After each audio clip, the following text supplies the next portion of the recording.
कहानी। रास्ते में मिला एक लड़की का भूत।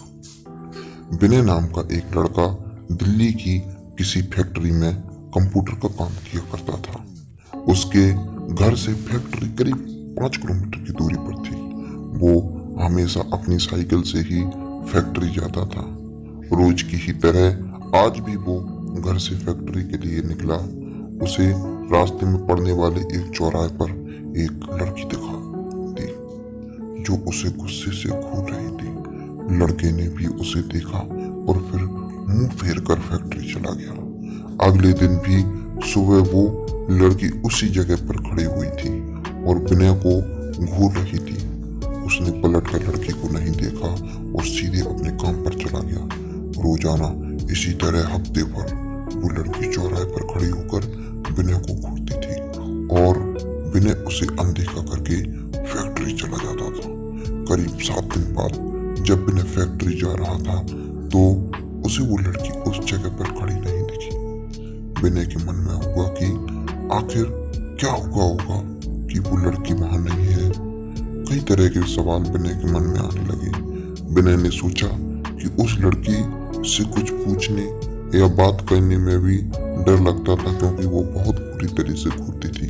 इन्हीं ख्यालों के साथ वो फैक्ट्री पहुंचा और काम करके शाम को जब घर वापस लौट रहा था वो लड़की एक हफ्ते से उस चौराहे पर नहीं दिखी थी।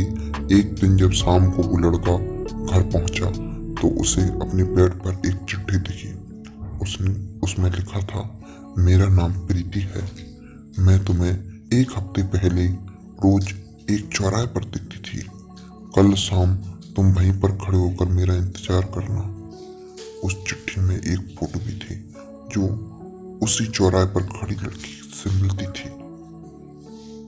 लड़का बहुत डर गया। लड़के के मन में हुआ कि आखिर इसे मेरे घर का पता कैसे मिला और ये चिट्ठी मेरे बेड तक कैसे पहुंची होगी जबकि मेरा घर तो बंद था। इसी सोच के साथ वो सो गया। अगले दिन उठकर जब वो काम पर जाने लगा तो उसे चिट्ठी वाली बात याद आ गई। साइकिल से वो सुबह फैक्ट्री पहुंचा और दिन भर उसी लड़की के बारे में सोचता रहा।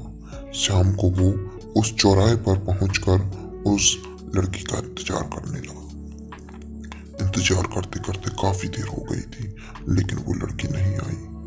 विनय इंतजार करके थक गया था इसलिए वो घर की ओर निकल गया। घर जाते जाते वह सोच ही रहा था कि वो क्यों नहीं आई। मुझे बुलाने के बाद भी घर पहुंचते ही उसने सोचा कि क्यों ना चिट्ठी पर लिखे हुए पते पर जाकर ही उस लड़की से मिल लिया जाए। रात होने को थी इसलिए उसने सोचा कि सुबह उस लड़की के घर जाने में भलाई होगी। सुबह होते ही जल्दी तैयार होकर विनय चिट्ठी पर लिखे पते पर पहुंच गया। वहां जाकर जब उसने घर की घंटी बजाई तो उसमें से एक आदमी बाहर आया। उसने विनय ने उससे कहा कि मुझे प्रीति से मिलना है।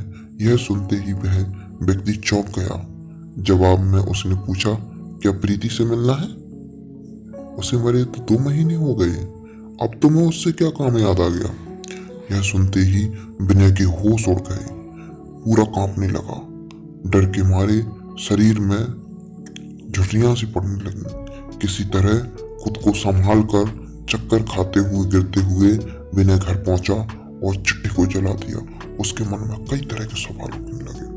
उसने सोचा कि वो लड़की जो 2 महीने पहले मर गई है वो मुझे रोज कैसे मिलती थी? वो कौन थी? वो लड़की की भूत तो नहीं? मुझे एक भूत ने चिट्ठी भेजी थी। यही सोचकर वो घर में दुबक कर बैठ गया। बहुत डर गया था। उस दिन से विनय ना तो रास्ते में किसी को देखता था और ना ही किसी अनजान इंसान से बात करता और ना ही उसके बारे में सोचता।